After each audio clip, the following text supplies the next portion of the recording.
Good afternoon, everyone. Hello. And yeah, I mean, as far as I could understand that introduction, I could say that yes, indeed, it's a hybrid event, and I'm also putting the hybrid in this fair event. So happy to be part of it, and thanks to all the organizers to making it happen. And of course, it becomes even more hybrid, thinking that I would do my presentation in English. So I hope everyone can stick with me while I offer this short presentation about what actually Saskia also described as a very vibrant industry called Fintech. And I will be happy to take you through my deck of slides to cover the topic today. I hope I can kick it off now. Yes, with the slides up now. Yeah. So again, just a brief introduction about myself. My name is Servet Gözel. I'm the Information Security Officer for Allianz X GmbH, and this company is actually the venture capital subsidiary, the investment subsidiary of Allianz, who invests in digital frontrunners in the ecosystem of financial services, and specifically, of course, in the insurance and asset management area. So what we strive for is actually we invest in the future of financial services. So if you look at this industry as just described briefly now, this is very vibrant all around the globe, and especially also lately in Germany, we see a lot of disruptors, a lot of digital startups in this area. But what's more interesting is, I think, when you're in the investment business and looking around, you have to take care of certain security risks for your own environment, but also for these legal entities or entities to become part of your company at a point in time. So you have to take care of the whole list of companies that are just prospects. And today, so I will try to talk briefly about the security aspects of operating in this area of business. So let's start, but I will first, of course, have a quick look into what the sector means, what fintech means. So again, very briefly, overall, I could say that um, this industry is comprised of various other subdomains, and I'm just listing two of them in the screen as insurtech and fintech and wealth tech. But just so you know, and I think you are aware that there are various other areas of technology when you look into fintech, and you could call them like regulation technologies, regtech, agricultural technologies, agritech. So property technologies is proptech. So everything you can put tech at the end, and it becomes a sub category of financial services. But today, of course, bearing in mind the area that we're operating in, we would focus on two main areas, so-called insurtech and fintech slash wealth tech. And what we mean by these is, of course, in the technology domain of financial services, if you look at insurance, for instance, you would see that end to end in the insurance process, in the business activities, there are some startups coming up with new ideas and creative ideas, such as in the field of marketing. So it could be any technology related to marketing, handling the claims processes, handling the underwriting using emerging technologies such as data and AI. Or you could have maybe carriers or any company that is focused on the SME segment. So you could see like a segment specific specialization in those companies. But any other emerging technology is also subject to these companies. So you could see some companies focusing on cyber risk, cyber insurance, or you could see some of them using the blockchain technologies to handle a part of this process, or any fraud detection, analysis, or response services. So if you are working in an IoT environment, or the variable industries, or any smart cities home setting, you can find some companies there operating and bringing up new solutions and products in those areas, or using those technologies. So we see also a similar layout in the fintech and wealth tech side. So I think we are all now by now accustomed to what is a neobank, and in that area you see, of course, digital banks which have little maybe physical presence or outlets, or you can have some payment companies, of course, and especially lately, I think the trend is buy now, pay later. When you can pay installations for a product through the help of this type of financing, or you could have some robo-advisor solutions somewhere in your solutions that you offer to the customers or to your employees internally. Of course, that's also possible. or otherwise you would have some online brokers. And again, using the alternative areas and new emerging technology, you can focus on, for instance, the investment business in the ESG area is very vivid these days, or you could have some alternative forms of investing, or you could just use, as I said, cutting edge technology such as blockchain to run a certain part of your banking or financial services or wealth management processes. So briefly, this is the outlook, the overview of the industry, and then I would take you through how it looks in the investment side. So if you're on that side of the business, you would try to look out to certain companies, certain targets, and you try to scan the market and research the market for what's available. But depending on, I think, maybe for the financial status of the entities, you could see that companies are being invested in maybe the earlier days, like when they are initially founded, or the later stages, when they become more mature and financially stable. So this life cycle in front of us shows actually these stages briefly. So when it's a newly founded company entity, you would call it a seed investment that would really boost the early stages, like allow them to grow and make a jump from initial founding. Or you could see some so venture capital companies investing in early stage companies, which means that they are just trying to maybe do some later series funding and get more funding to run their transformation and growth projects. So that would be early stage funding. And then you could get mid expansion level, or late, as it is called, the mezzanine stage financing, where you could sort of see a mix of also debt based investments or any sort of private equity investments. So the companies grow, the investments grow, the funds grow. So you would see that, and the later the stage, and the less risk it is for investors, but also maybe larger returns in comparison to the investment that is made. So of course, the assumption is at a point in time there will be an exit, and it could be also in the form of IPO, for instance, or it could be just like a planned, after 3 or 5 or whatever the term that is agreed upon is, that you see the investors also exiting the company. So we can talk about a life cycle, so it enters your ecosystem, and then at a point in time, it also is bound to get out.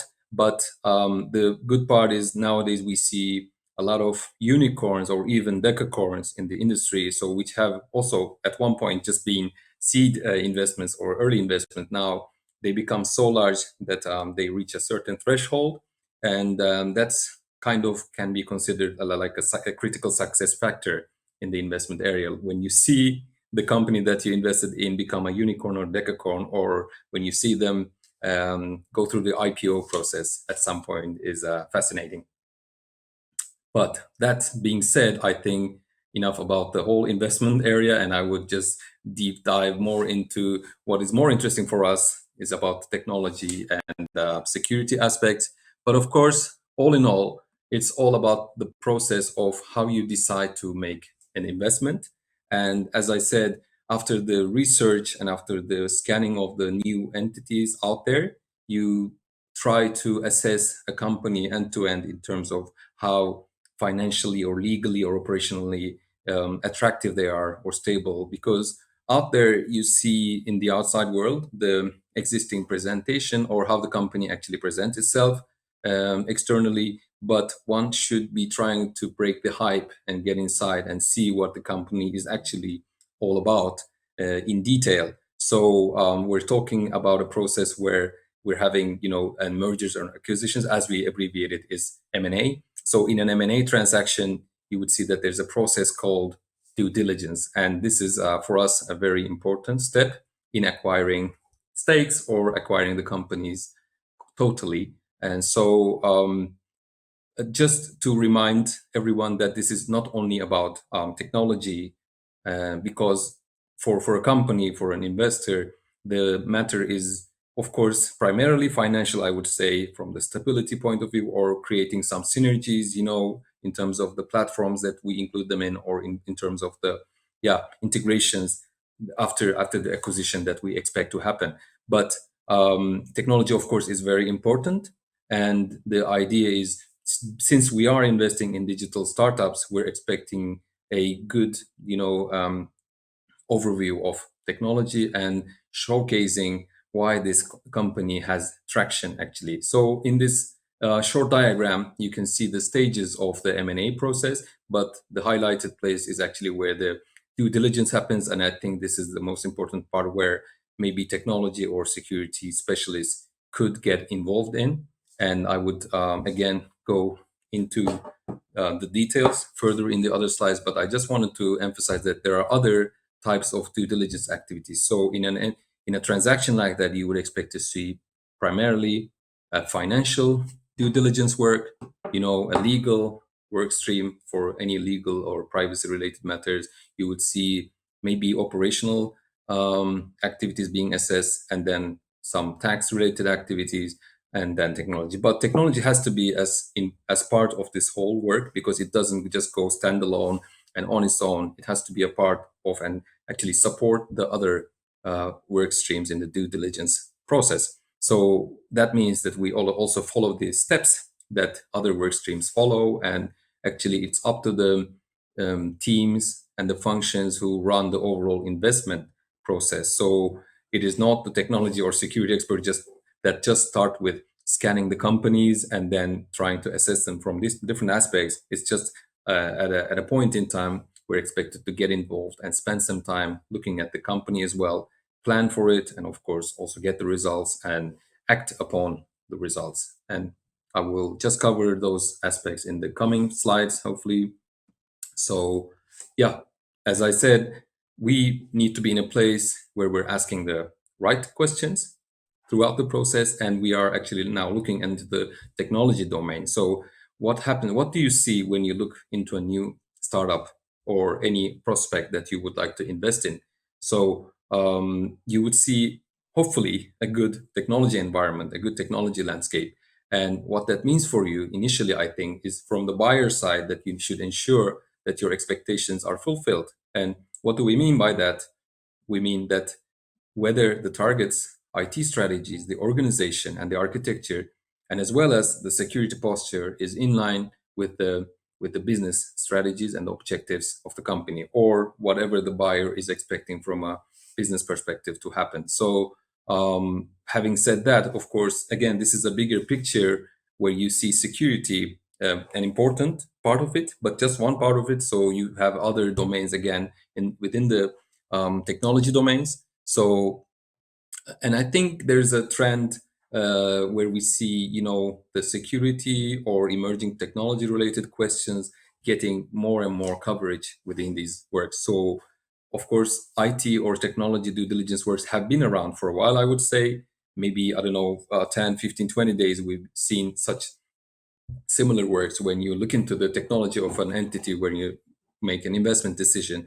But I think lately these decisions and works have become more sophisticated in that they include more maybe security or cyber related topics, or you could have maybe more data related coverage, even legal or privacy related coverage. So to reflect the latest expectations in the industry, because of course the layout is changing, and we are trying to respond to that day by day. We need to understand what new technologies are there and what new types of risks are there, so we can address it.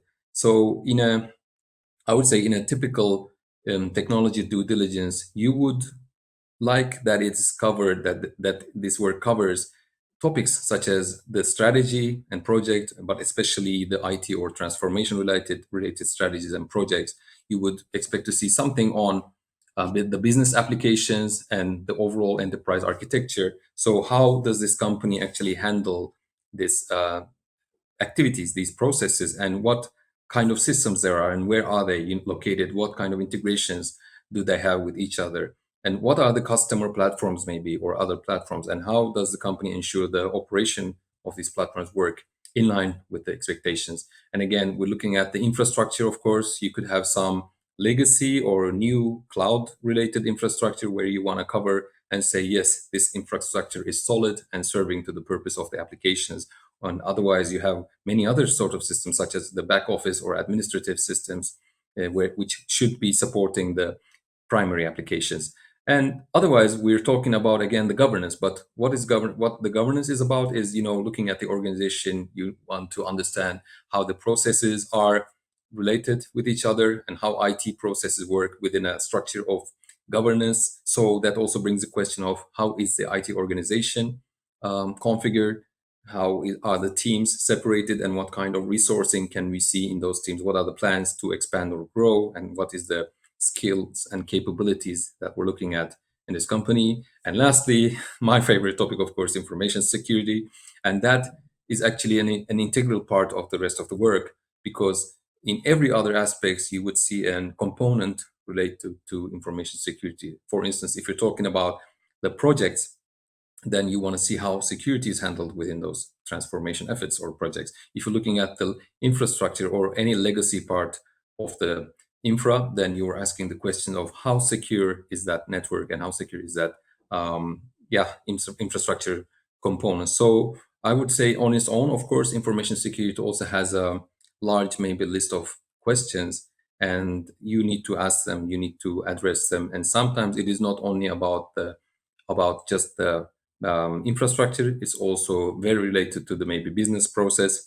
So that those questions can become really critical, because at the end of the day, you want to find out, when you're acquiring a stake or when you're acquiring a company, are they from security point of view solid? And because you don't want to come across any reputational risks, any real data leakages, or any monetary losses in the future. And that's why we're actually getting involved heavily in these companies, to just have a look on their overall security maturity and posture. But of course, what that means is, because considering that we do not have unlimited time for a due diligence work, so it's really a race against the time and resources. It is really important to focus on the most important problems or potential problems. So what you would really typically see is actually the teams, the consultants, the investors are focusing on any red flags that they see in the company. Flag in that case means that this invest there are serious concerns that this investment should go seed, and hopefully we don't have those, because then it's really um, affecting how also you are getting value out of the process. But here you have to see it and you have to find it out. And why you are so much in is because all these tiny or big security gaps, they fit into this as a funnel in this exhibition, and they cause a business for the investment for the buyer eventually. So you could see that there are really extensive security improvements that are needed for this company. So once you buy them, you will have to invest heavily into their security governance or measures, and really desirable. So another reason could be that it's too easy to hack. Find it by finding out about their tooling, about their processes. Once you see a red flag like that, it's also not a good sign to get the company. And lastly, you could look at the historical data and say, hey, there has been so many incidents or data leakages already, and maybe the company can have them, and it's okay to have some incidents, but also the way they are dealing with it is not ideal. So you look at the resolution of those incidents, or how they deal with the vulnerabilities in their environment. So that also gives you some signs whether the company is handling those correctly, or there may also have been a huge major incident or leakage that would make you think, the current environment is not up to the standards. But of course, it's always about the future in discussing what should happen next. So you are looking for a commitment on these gaps from the company as well, or whether they have already taken the necessary actions, or whether they are planning to do so in the coming periods. I think becomes crucial. So, but on the impact side, why we try to focus on these is then, yeah, you are of course naturally paying for an acquisition price for the stake or a company, and then you think this is too high, because after that initial investment, then you're gonna keep investing, keep injecting cash into the company to make sure they handle these security improvements, right? And they maybe have some incidents and risks later that are realized, and you're not happy with it again because it means you need to spend more money, plus with the fact that you will lose some reputation because people know now from then on that this is a part of your company. And so, the impact can become really huge. So when we talk about red flags, we need to consider their implications going forward and implications in the just operational mode to the company. So it could be any costs that are incurred because of the incident recovery processes that are necessary.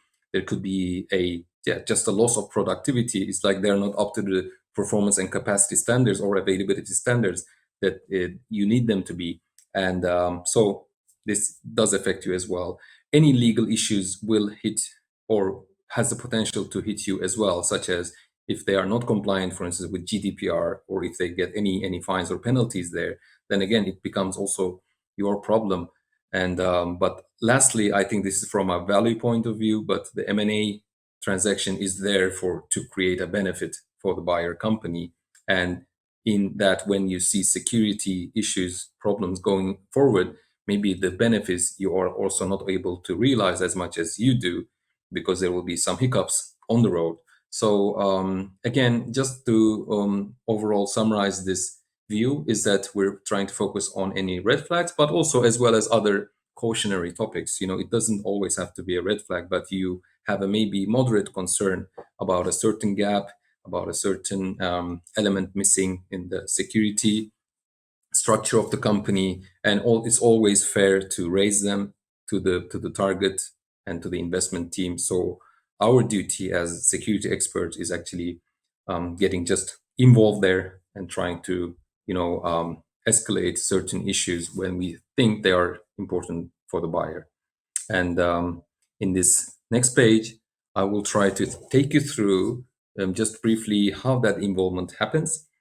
And of course, I'm using the term CISO here for the sake of briefness, brevity. But when I say CISO, please you can also interchange it with a security team, security function, or security experts getting involved in the process. So the ideal thing, of course, is having the security people involved in the process to start with, because as I said, traditionally, although technology or IT due diligence has been around, I think security aspect has recently been added. Maybe last couple of years, we can talk about how heavily security is becoming a topic in the due diligence works. And so the initial point is the security function or the CISO informed when there is a new investment happening? So in such a process, of course, you would expect such a notification or just a part of the process to get the CISO involved in the team in the investment project, so that there's a sign, there's an early warning that there will be such a work coming soon, because you have to allocate your resources to it and you have to make sure you are okay with the timelines. And usually it's a really strict timeline with most of the investments, so you have to make sure you're onboarded at the right point in time for this project. And then I think after the pre-DD, we see the due diligence works. And the due diligence is the actual body of work where all of the assessment happens. And in there, of course, one thing to remind is most of the due diligence works are actually undertaken by external consultants. But that doesn't mean to say the actual buyer is not really involved in the process. We try to be really active and just to make sure that the consultants have understood the objectives of the engagement. They have the right idea about the target and what we're looking for them, and then there is a good coverage in the scope of review. So of course, this is always an area where we exchange information, as well as what requests should be sent to the target to understand basics of the entity and what we need for the assessment. There are also a lot of questions and answers going forth and back to make sure that the consultants are getting a good understanding. And so, of course, as part of the investment team or getting involved in that process, the CISO also needs to be able to comment in the how the target is understood in the first place, how the scope is formed, and whether the certain security criteria are there to review, and whether all the necessary documents or information is requested. And of course, as the project proceeds, you would like to monitor the progress. So where are we at? How much information are we still missing? And what are the initial results? What are the more mature results? And can we already make some derivations from these results to that would impact? And of course, there are internal escalation and reporting mechanisms that you maybe need to make sure that you made timely, because nobody wants to see the results just at the very end, and people would like to hear about what's happening in the meantime. So I think this is the place where the CISO is involved, maybe the most, from effort point of view. And then you would see the other phases such as pre-closing and post-closing. So everything that happens before and after the closing, after you made your decision that it's going to be a good investment, and you just prepare your offer, and of course bring it to the sellers. And then, of course, there are some more work for the CISO, such as trying to find out what are the open topics and what are the follow-up topics, and anything that you need to be involved in terms of negotiation and the closing processes. So there could be some discussions around the findings in the security area, around the costs that are possible to be incurred, and any risks that are you see important, because there will be a live communication between the buyer and seller on those topics going forward. If there are red flags, there definitely should be, but even if moderate concerns, you can talk about some costs and risks to the buyer. So you're just standing by actually for those discussions. And afterwards, we're looking at the closing. So when it happens, actually, it means it is done. The agreement is signed, and now it's time to just initiate the other formalities around the acquisition, as well as how you would onboard and integrate this company into your environment. It's a matter, of course, whether you are taking the company as a whole into your whole network, whole domain, and whole application layout, or are they just standing separately? It's just a decision that the company makes, and you are just working around that decision, saying, okay, even if it's not a part of your network and domain, there are certain requirements that need them to follow. So the best way is actually to start an actual assessment. So anything that we see up until the closing was actually theoretical. So you were just looking at the company to see the gaps. But now, since they become the part of your company, now you're trying to do the actual assessment, deriving the recommendations and deriving the action plan. So of course it depends on how much control you have over this entity. So for instance, if you have a really minor stake such as a 1% or 5% in a company, maybe you don't have the right authority to impose certain recommendations or action plans. But if you're owning the majority, for sure you're in a position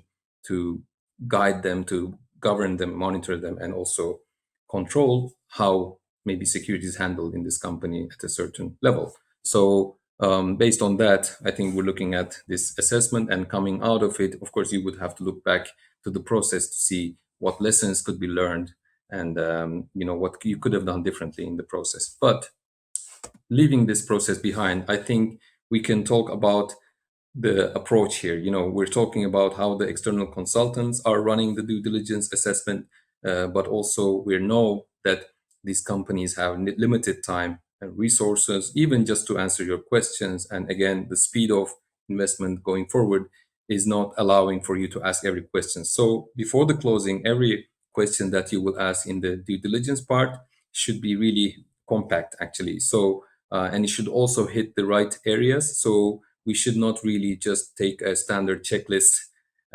from international standards and go to them. We should be finding out what is really important for us and the entity, so we can make a customized approach based on the scale, based on the industry.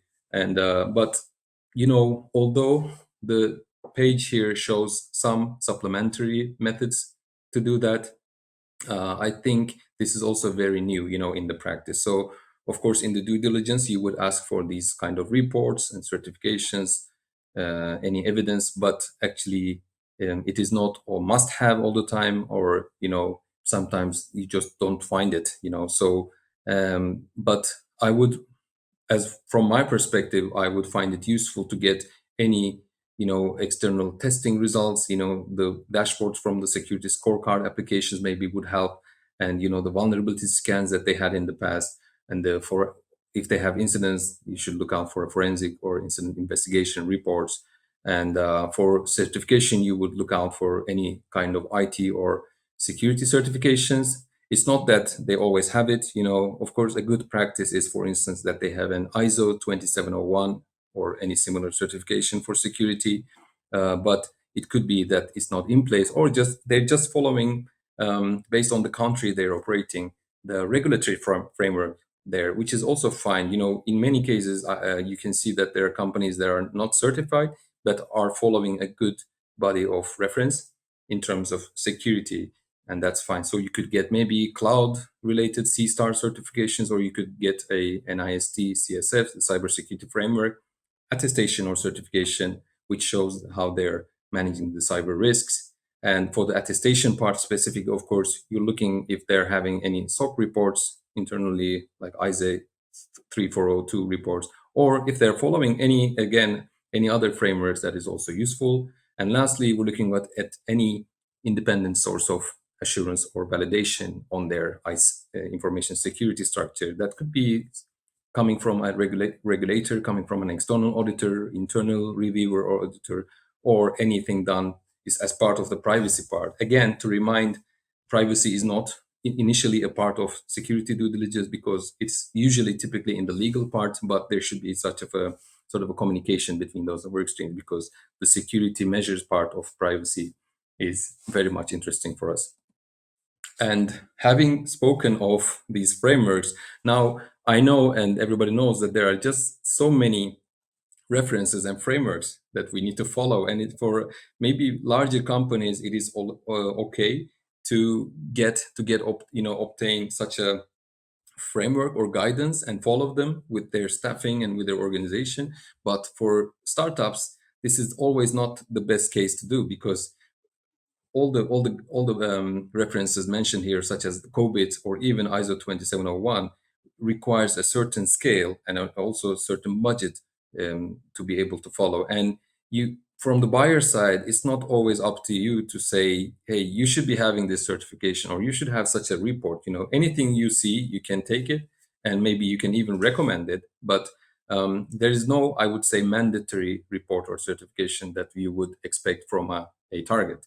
But it is always very good to have them, and it's always will be taken into consideration when a buyer or investor sees such certification within a company. Here, I just wanted to summarize and briefly give the idea of what several different standards or frameworks could be out there. And of course, for instance, COBIT is there, but it's more IT governance and on a very high level. So you could also list and put them into diagram, saying how, what is the depth of the standard. For instance, we know COBIT is quite high level with the control objectives, and it does not always tell you how you should do certain stuff. But when you look into the frameworks such as CIS or the cloud control matrix, for instance, you can see also maybe less high level objectives, but more actual technical measures to cover. But from also the coverage, in the x-axis you can see the coverage, and that means that they are not touching, these frameworks are not touching in the all domains of security. For instance, when you look at NIST's framework, you would see it's focused on cyber attacks, for instance. Or if you look at CIS, they are focused on the technical security measures that you need in your environment. And on the left side, you can see cloud, etc., etc. But all in all, what we mean to say is, it is best actually in this environment to not maybe go just follow and select one framework, but maybe make a mix or even subsets of these frameworks. For instance, you can take some objectives from COBIT and some processes from ISO certification. And if you have some cloud applications, cloud solutions, you can go for, selecting, making a security assessment based on those frameworks. And if you're just focused on, for instance, cyber attacks, for instance, when you have a SOC environment, you can maybe try to focus on the NIST framework, or depending, of course, on your regulatory environment. You could have, we know that in Germany, for instance, we have some standards and regulations such as IT-Grundschutz. If I said that correctly, sorry if I'm wrong. IT-Grundschutz, I think. And from insurance point of view, there's also a BaFin's VA8IT, which again are some high-level principles that you need to follow in terms of IT and security. So again, this is not just given. We need to look at what is available and what is best for us, the mixture, and I think a tailored approach is always best to go for in this case. And to our last slide, and thank you for bearing with me until the end. And on this slide side, I would just like to briefly emphasize that after the acquisition and after the onboarding and integration, the job is not quite done. So what I mean by that is, after acquiring a company, you need to make sure that you're also monitoring the company, because your job is not over, and actually the risk becomes real after the acquisition. So you're possessing this entity and all their processes and organizations and technology along with it. So what you need to maybe ensure is that you have a mechanism for compliance and monitoring activities. So maybe you tell them once a year you will repeat this exercise. Maybe you tell them that, for instance, penetration testing will be needed, and vulnerability scanning, you need certain tools in place. And for the awareness, you need, to exercise phishing exercises, so many mechanisms that you can put in place, again depending on how much you can control the entity. But the measures are there. They're varying from soft measures, soft controls, until to the technical, very technical details, such as what is the framework, do they have the policies in place, and do you want them to follow them? Do they have a steering mechanism? Are you making them a part of your own board, and are you becoming maybe a part of their own board meetings? So just to remember that this is a two-way communication. So it's not just asking stuff from them, but you are getting involved, and maybe they are getting involved in your own processes. So you look in the compliance, as I said, and the budget, how much they're spending, how much they're planning to spend. What about the projects? Is there any part in there that you need to, give your view on, or any supply related issues, how they're obtaining new services? Again, like any activity around awareness or training is relevant, how they deal with the assets, how they deal with the risks and issues. And lastly, anything about vulnerabilities. And I think incident is a very specific part, because when they have an incident, you want to make sure that if it's a critical one, you're involved. So it doesn't mean to say that investors should be a part of every little detail and every little process that the target or the actual legal entity has. But I think there should be a good definition of how you are involved and how you're communicating with them. And that's just like a good practice for the healthy communication of that. And the last sentences, I would just say that, as I said, the communication and the engagement with these entities should be two ways. And when you use this process effectively, you can leverage the results to actually quantify the risk and underinvestment, because all the purpose here is actually focusing on what costs and risks that are unforeseen after you acquire the entity. So you're trying to pay the diligence, as in the word itself, to maybe strengthen your buyer's position to make the right acquisition decision and also support the negotiation process. So I think the assessment will form the foundation of the technology and security governance, compliance and monitoring of the entity going forward too. So I think the acquisition is just the beginning of a long journey that we call the investment. So this has been my presentation. Thanks for bearing with me through the slides, and I hope this was valuable to show into some details of the industry. Thank you.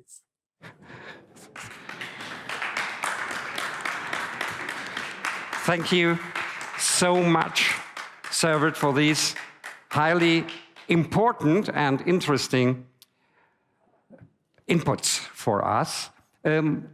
Holger speaking, I'm the co-moderator of Saskia.